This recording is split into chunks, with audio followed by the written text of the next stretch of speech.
I'm Doug Aldrich, and welcome to the video. We're going to cover a bunch of styles and techniques and things that I like to do, and I'm going to try and gear it towards the beginners as well as the people who are really good players, and show you some things that hopefully that you'll learn and that you don't know. And we're going to cover a bunch of stuff, and hope you really dig it. All right, first thing we got to do today is we got to tune up together so that we can communicate. My guitar is set up for an E flat for a couple of reasons, but I'm going to just call it an E for today, just so because that's what it looks like. So here's the high E. I want you to tune to this right here.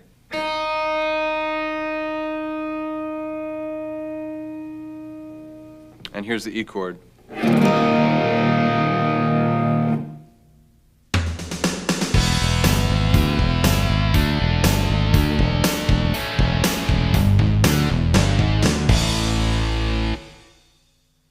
All right, here we are, part one of our private lesson together. Let's talk about some bending. Bending is like one of my favorite things because it really shows the emotion. I'm like a pretty moody person. Sometimes I'm up and sometimes I'm down, and bending kind of helps me bring my personality out more. If I'm playing a song that's really aggressive, the bending can make it even more aggressive and more passion. If it's something that's kind of sad or slow or you know, vibey or trippy, then you can use the bending to accentuate that. So to me, bending is like really important. And as you know, when you bend, you have to be careful about the pitch, because if you bend too far, then it's a little sharp, and if it's not quite enough, it's a little flat. And it sounds bad when you don't bend in the right spot. So you have to figure out which note you're going to bend to, and then you practice bending up to that note. Eventually, you know, as time goes on, you get the scales and the keys that you're in your head, and you immediately know from experience, you know, what things to bend and where they sound good and where they don't. But one of the things that maybe in the beginning people don't understand is that you use all your fingers to bend, or whichever ones you prefer. But I always use these first two fingers when I'm bending to help bend. It helps you have a little more control on the thing, on the note, and it gives you a little more strength. So like if you were to do it with just one finger, say if you're bending on this note to here, and you were using one finger, it would be like this. It's really hard to do it. It's just much easier if you grab with these two fingers.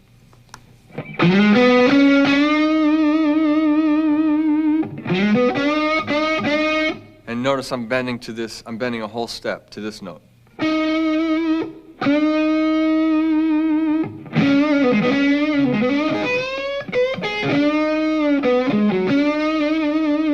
And then you want to add a little vibrato on it too, because it also sounds a little cold if you don't put your vibrato in it. And it takes a bit of time, but you'll get it.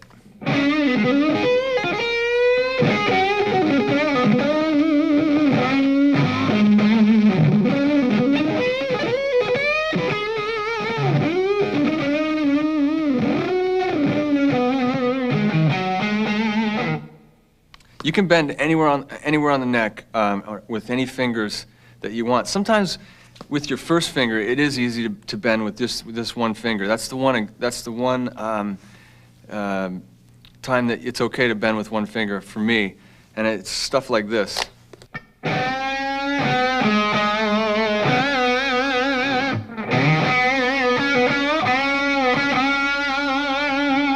And it really it sounds nice as opposed to doing all the time. You know, if you put some bends in there, it really, you get more emotion from it. So for stuff like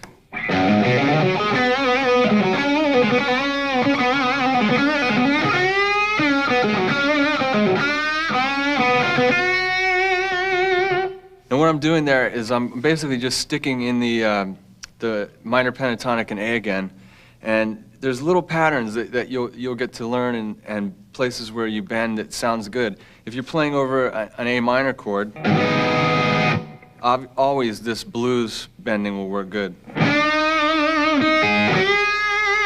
This is a great lick right here. This is like everyone's used it, and everyone adapts it into their own style, which is what I did. And it's just like this.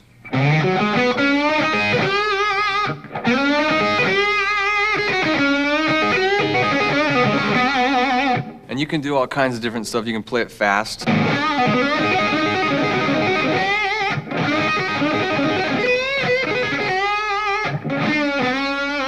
Or you can play it real slow, kind of like some of the 70s guitar players.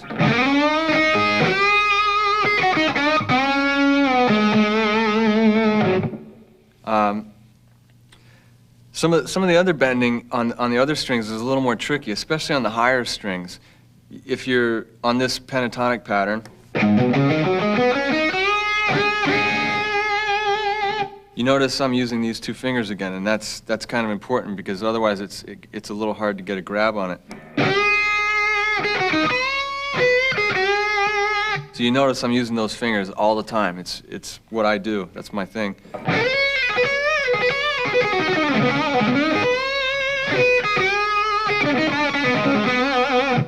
Which is, it's good because it gives you more control and strength, as I said.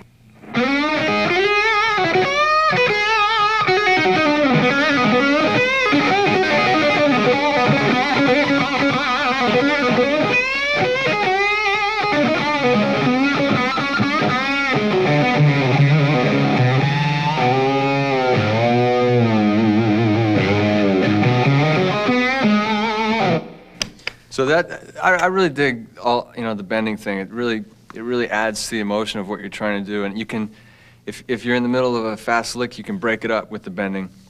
And that low stuff is really cool. It's got a lot of attitude. This.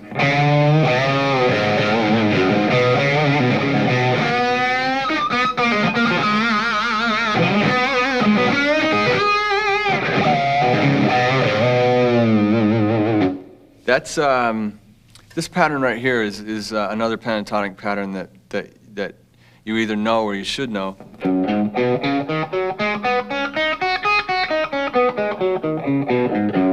When I'm practicing these pentatonic scales, I'll try and keep my hand in one position like this.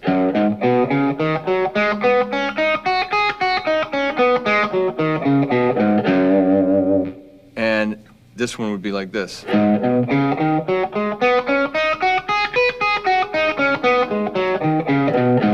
But as you're playing and you're soloing and stuff, sometimes it's good to just use other fingers, That's just a good exercise like that, to play those scales real slow and really clean so that you make sure that you're good with them. But later on, you might, instead of using this finger, this fourth finger, you might use your third finger.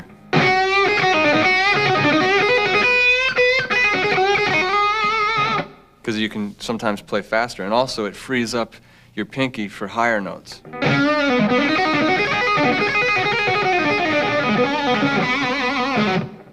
Like that kind of thing.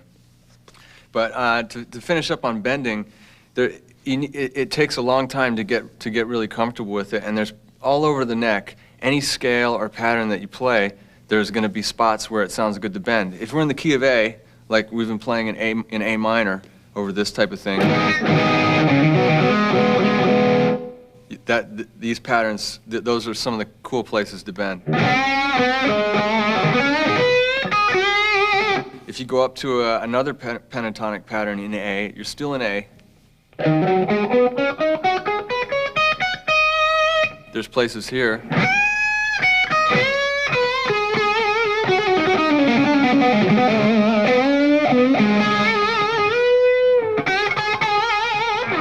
Those are all cool things. So every scale that you play, there's going to be places where it's really good to bend. And the more that you do it, and I'll try and show you some of the licks today, but the more that you do it, the better you'll get at it.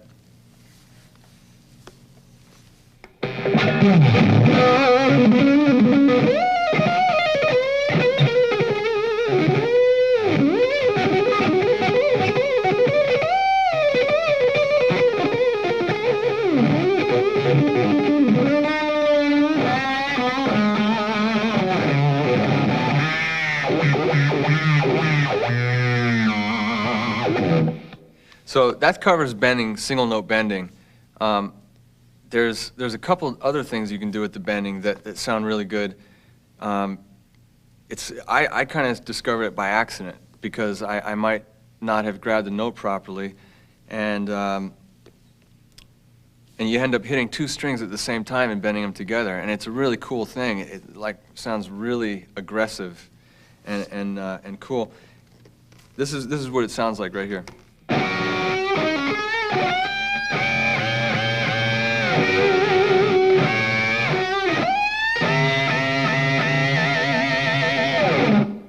And at the end of a run or something, it's a cool way to end it.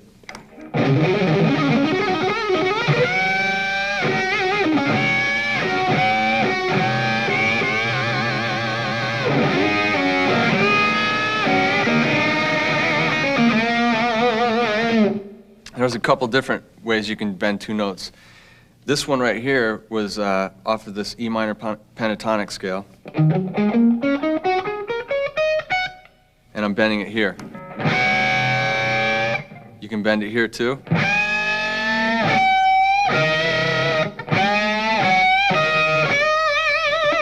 And it's nice as opposed to always doing like this sort of thing. Sometimes it's nice to go.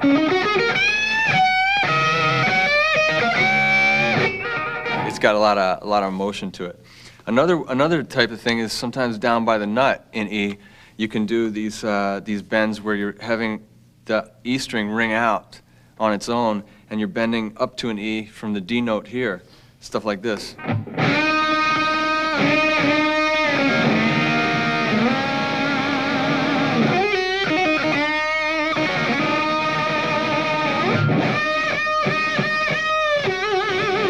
It's kind of got a nice sound to it. Another kind of bending is called double stop bending, which for me is a cool thing. If you bend to a note and then you stop there and then you go higher like this.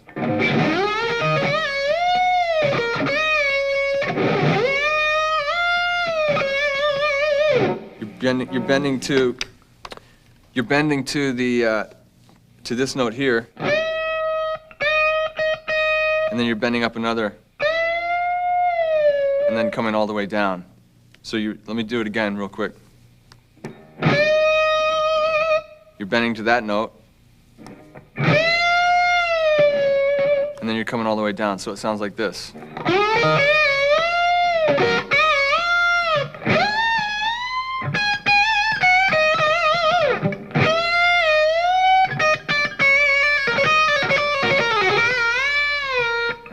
Those are kind of nice sometimes too, to break it up. So if you mix all those bending things in together, you can get something like this.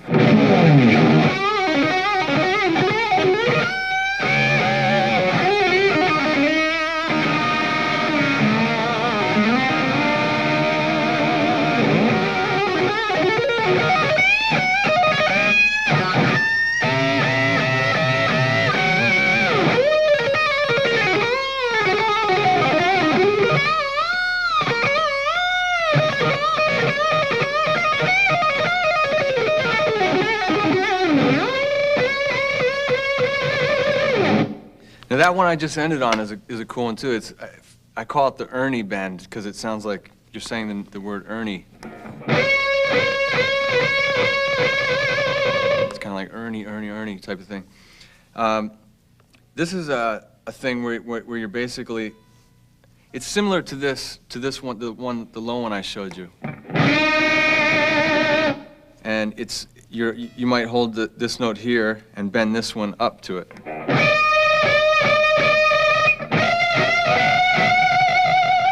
And you can do it here as well.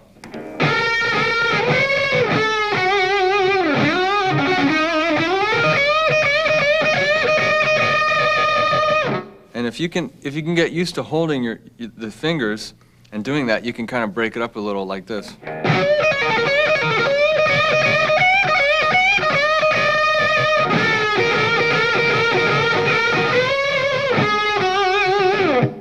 So there's all kinds of great ways to bend, and those are a few that I like.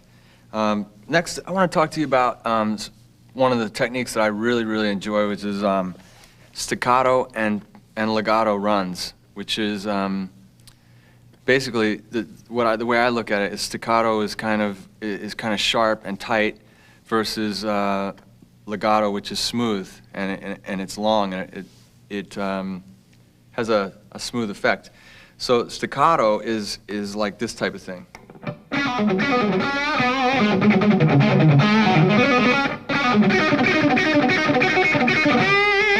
That's the type of staccato thing. Let me show you that slower.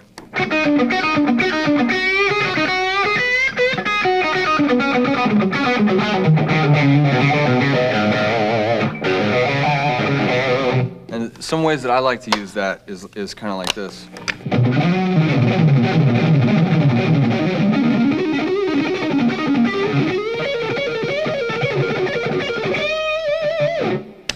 There's some other staccato runs that I like. This kind of thing.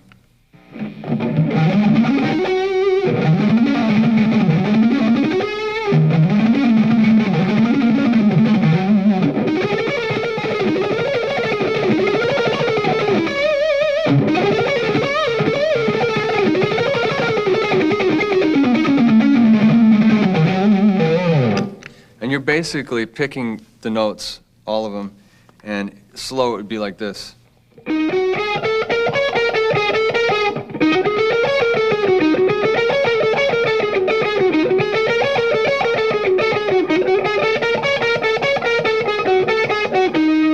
I'm starting on a upstroke, so it's up, down, up.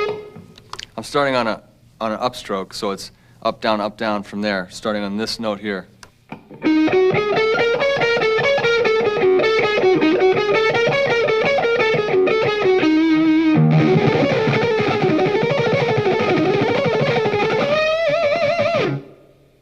Some other staccato runs that I like are stuff like this.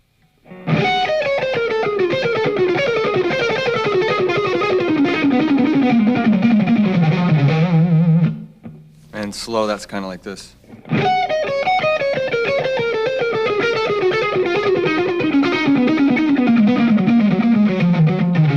Let me take one of those patterns and I'll show you the pattern because it can be an exercise for you.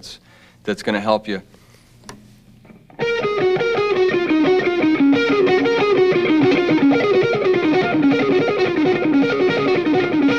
Starting with a downstroke on that one.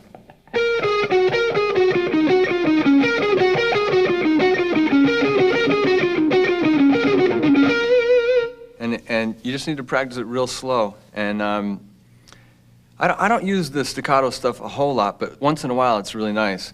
But practice it really slow and you'll be cool with it. All of them, you know, with the staccato, you should start them off really slow. Certain other ones, you may start with an upstroke.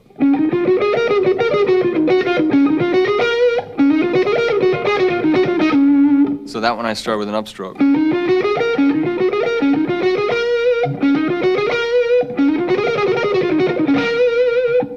You just have to go back and forth. There's no right or wrong way. I'm just telling you how I do it, starting with either an up or a down. That's based on how I'm used to playing it. Some of the legato stuff I really dig a lot too. It's kind of, I think my style is more kind of legato, because it's smooth and you can still play fast and stuff. But if you wanna all of a sudden start playing harder and staccato-y, it blends nicely with the legato stuff. Just a basic pentatonic legato run that I do is or a legato exercise, I should say, is like this.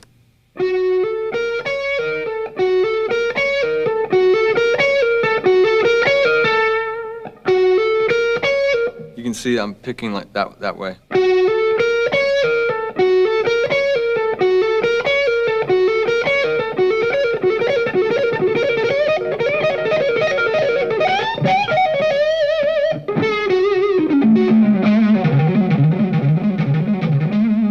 You can use that all over the place. I just pick little sections of the scale that I like to do it, and then I'll kind of sit there for a minute.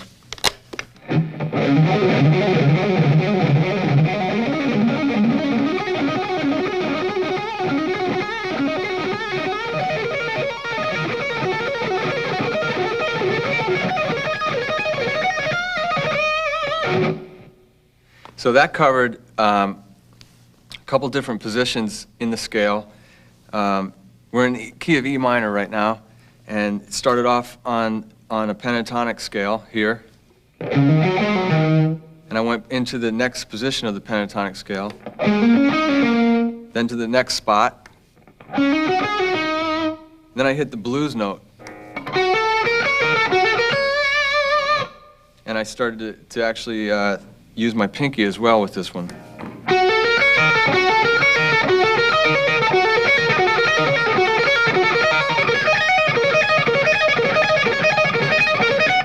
Now, that's the same technique right there.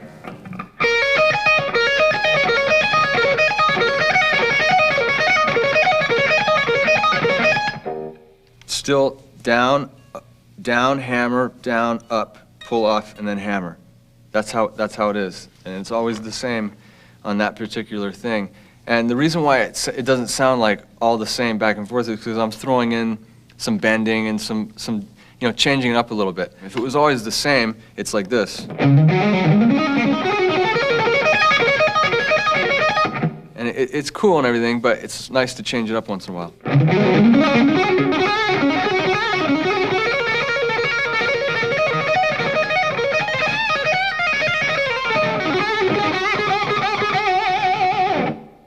Here's another little legato thing that I like.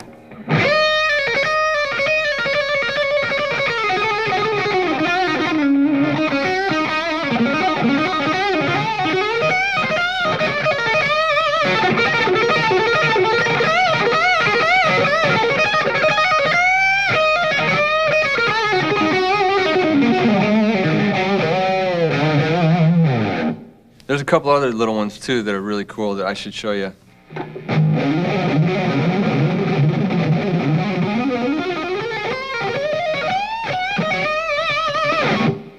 That one's basically just this pattern. Here it is slow.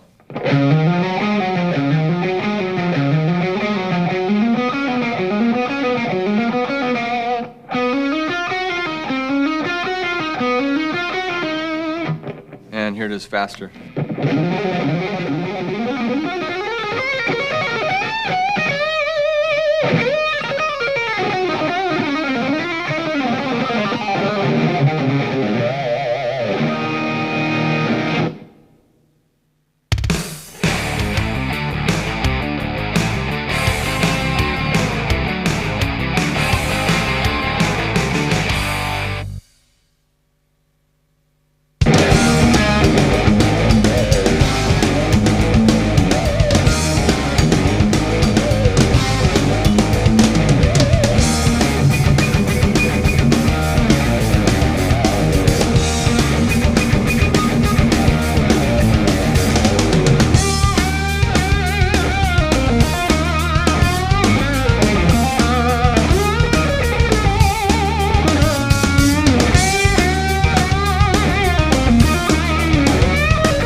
right, this is part 2 we got here finally. I was talking a lot in the first part, but now I'm going to do some playing.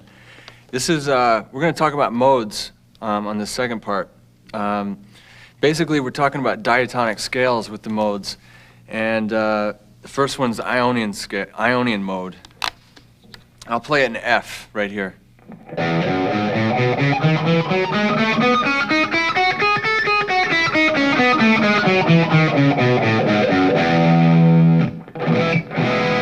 And basically, the modes are like spices. They're like when you're cooking, you know, putting a spice in. And the Ionian is the major scale. It's the kind of happy sound a little bit, and it goes with major chord progressions like.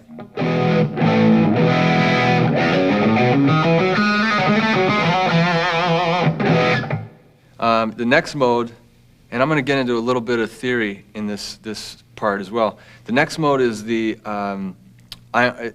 Dorian mode, which is this one.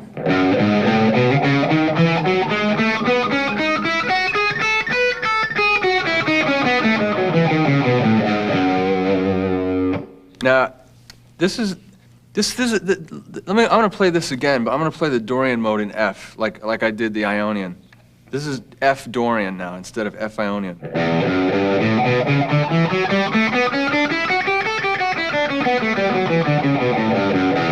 Now what you're going to notice is I'm starting in F, but the pattern's different. Basically, there's 7 notes in the major scales, in the major diatonic scales, and there's one pattern for each note. And here's the Ionian again in F.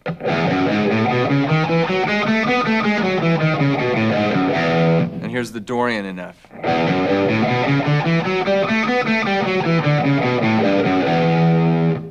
Now basically this is a minor scale that is kind of a blues-based scale. I'm going to show you how to use these in a minute. The next one's Phrygian.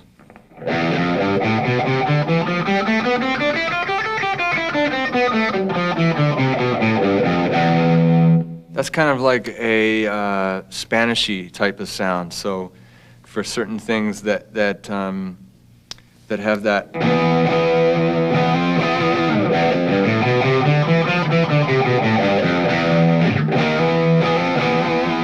That gives you that sound that goes with that chord progression. The next one's Lydian, and that's a major jazz scale.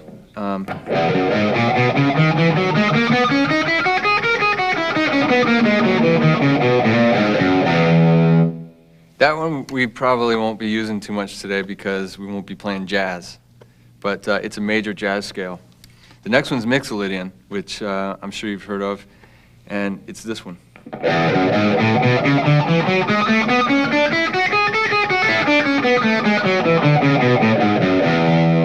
And that's a really cool one for all kinds of playing in the hard rock kind of style.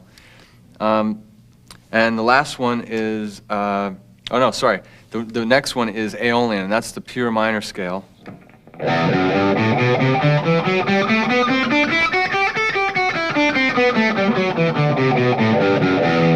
That's the most common one for the hard rock thing that people use when they're using a diatonic scale. That's the one that they usually, most chord progressions are based around pure minor. The last one now is the Locrian or Locrian. I'm not even sure how you say it, but it's a minor jazz scale.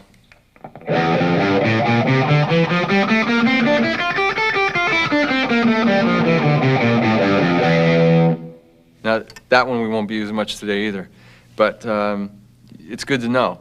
Now, here's the deal.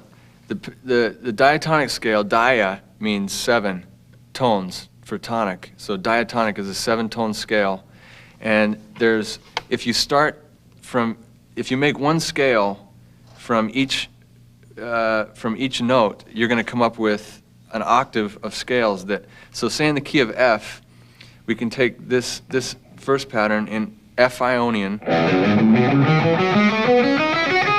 and then take the Dorian pattern next, and then the Phrygian next, and so on. Basically, it goes Ionian, Dorian, Phrygian, Lydian, Mixolydian, Aeolian, and then Locrian. Now there's seven notes, so what you're doing is you're building a pattern off of each one of those notes, and you're only using those 7 notes on the whole fretboard, and those are what those patterns are. And so that's when you see guys doing like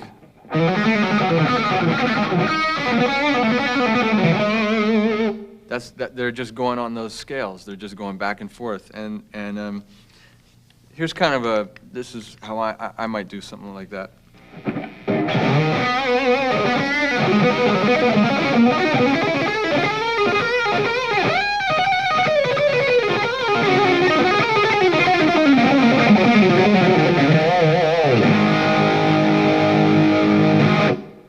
This is a run that works. So let's go to the key of A now. This is a run that works pretty cool.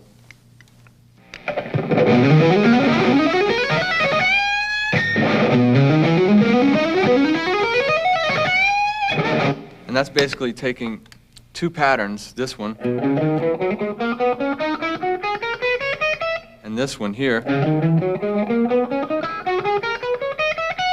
And in the key of A, you're putting them together. You're switching right here. You're switching right in the center there. Instead of going, you're going. Then you move.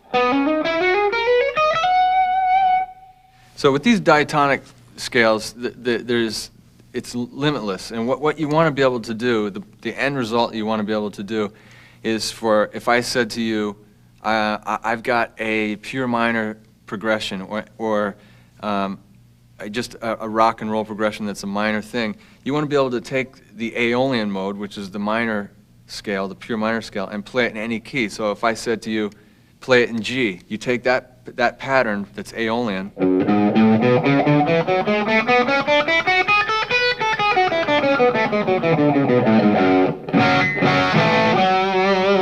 and that's where it's going to be. I might say, play it in B. So I got this riff here. And you play this. It's the same pattern I just played in G. I'm just moving it to B now. And now, once I know that that scale works, then all those other 7 that I showed you will work around it, like this.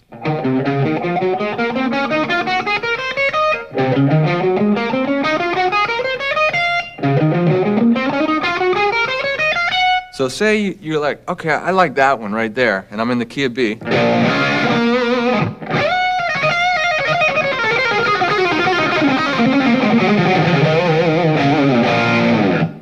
That pattern will work in B. So we're on to string skipping blues licks. This is a thing that I really like a lot because it's pretty flashy, and you can use it to break up a regular pattern. Now the blues pattern is the pentatonic pattern. Pentatonic, so there's 5 notes in that scale, and there's 5 scales. Anyways, this is one of them that I really like a lot.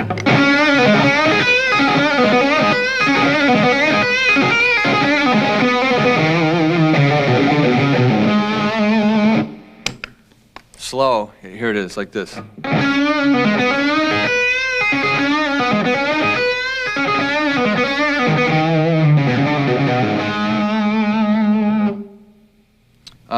Another one that I like is this one right here.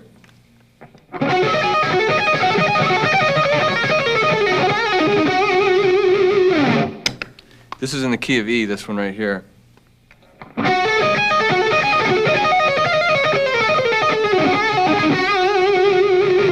And here it is slow.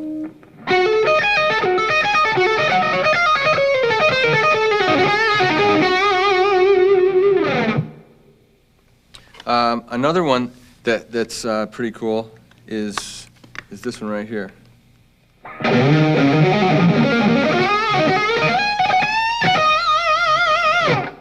The end of it, right here.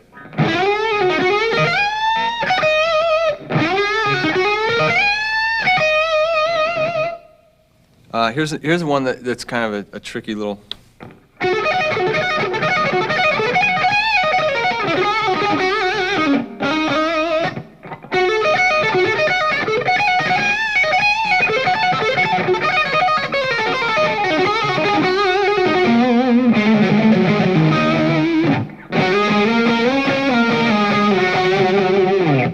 Octaves is a good thing to use sometimes. You know, when you're in the middle of some type of a run or something. Check this out.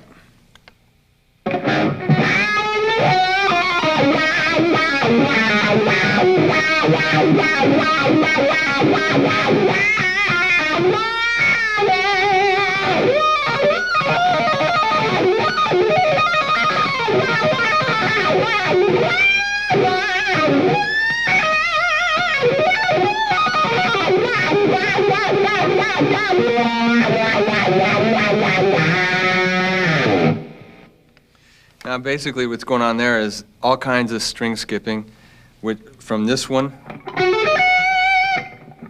here,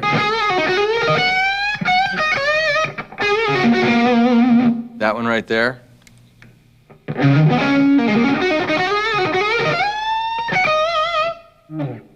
so those are the octaves and the string skipping, and it's a pretty cool thing. Let's do a couple pentatonic runs that I like. We'll do this in D.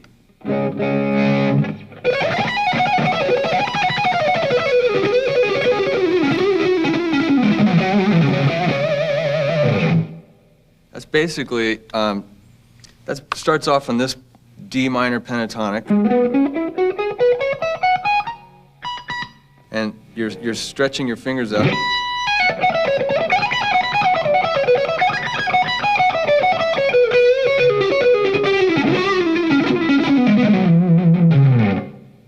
That's one of them right there. Here's another one that I like.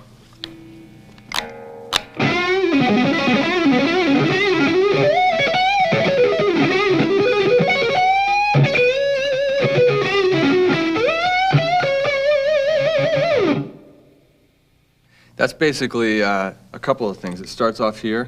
And then you're going up to there. So if you take the pentatonic scale and add in the flat 5, it's going to give you that really kind of mean, kind of bluesy sound, like this. Here's your pentatonic.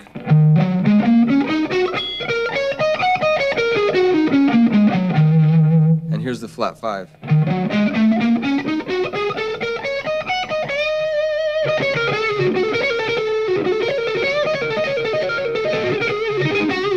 It's got a real, like, mean sound to it, which is kind of cool.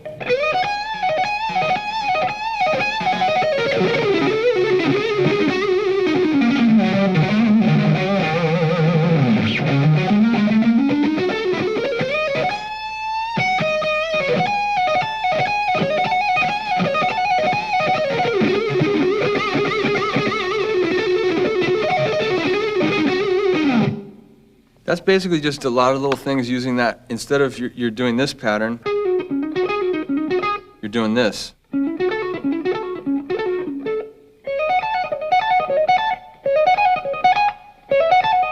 Or you're doing this. Either way, you're hitting that flat 5. Basically, if you're in the key of E, here's your minor pentatonic. Here it is major. You just move it down 3 frets. One from here, 1, 2, 3, and now your major pentatonic in E. And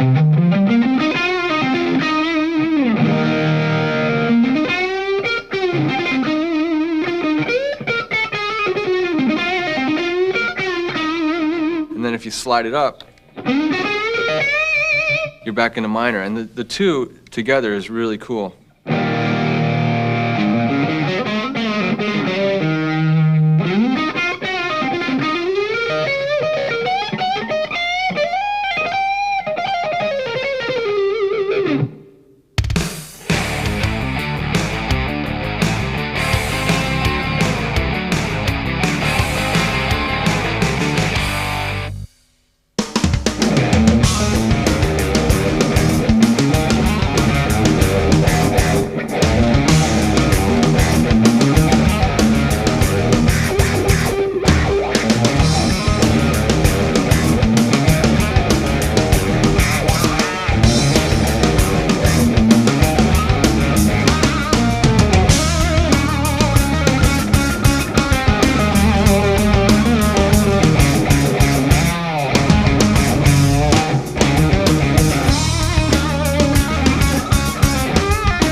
All right, we're at part 3 here, which is basically, I want to talk to you guys a little bit about developing your own style, and something that's really important is playing with as much attitude and soul as you can.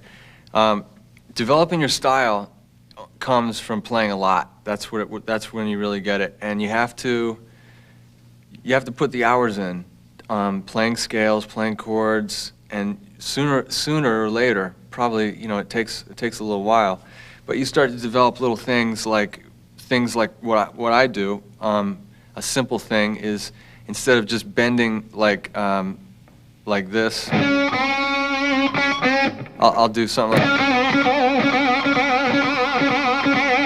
stuff like that. Little things like that can set you apart from everybody, because you don't hear. Everyone does different things, and little licks. You'll end up. One of mine that I always do is.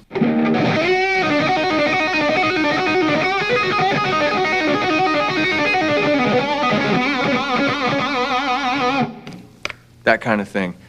Those types of things, people, as you play more and you play with the band, you'll start to do those things more often, and people, when they hear it, will think of you. That's developing your style. That's one of the ways. And you try and carve out little licks for yourself, like something like this.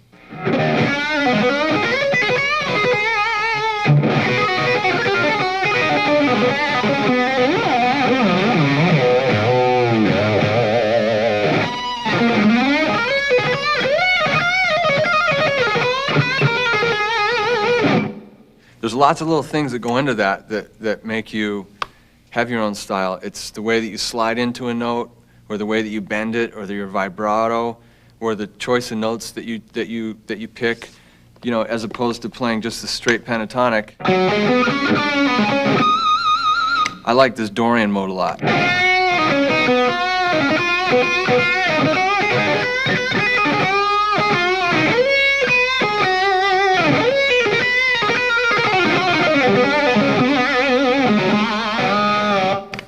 And you can use those things to your advantage, and it'll help set you apart from other people. And that's the whole point. You just got to find little things that you do that you don't hear people do all the time. That's what I've always tried to do. Was you know, if you hear someone's playing that you like, you might take certain things that they do and make them your own. You know, you might take something that Gary Moore did, or Jeff Beck, or Jimi Hendrix even, and do it in your own way. So, so something like this.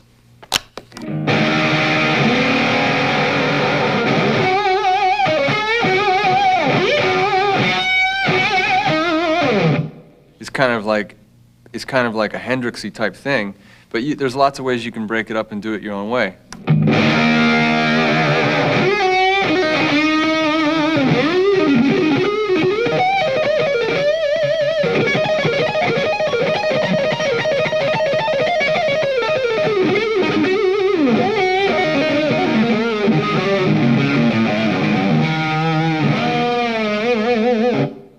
Now that doesn't sound like Hendrix as much anymore. That's how I would do it, or a Jeff Beck lick, or Michael Schenker. You know, Michael Schenker used to always use the Mixolydian scales and the major pentatonic, but if you use the scales, if you play those scales and do them your own way, then you're not going to sound like him. You're going to sound like yourself. So that's really what you want to do. Is just, you got to play a lot, and you got to look for things that you like to do and you like the sound of, and don't worry about what other people are doing. You don't necessarily want to copy anybody, because then that makes it harder to get your own style. The more that you copy the way that your favorite guitar player plays, the more you're going to sound like him, and you won't sound like yourself. And really, that's what I want you to do. I want you to sound. I want your personality to come out in your playing. So that's what you need to try and do.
want to thank you guys for watching this. I hope you enjoyed it. There's several things that we did today that are things that I really like and are part of my style and things that I enjoy. And there's several things that we didn't really get into, but we will either next time I see you, or you can come over to my house. I'll give you a private lesson. Anyways, thanks again for checking it out, and good luck. I really want you all to be great players and get your own style and really play hard.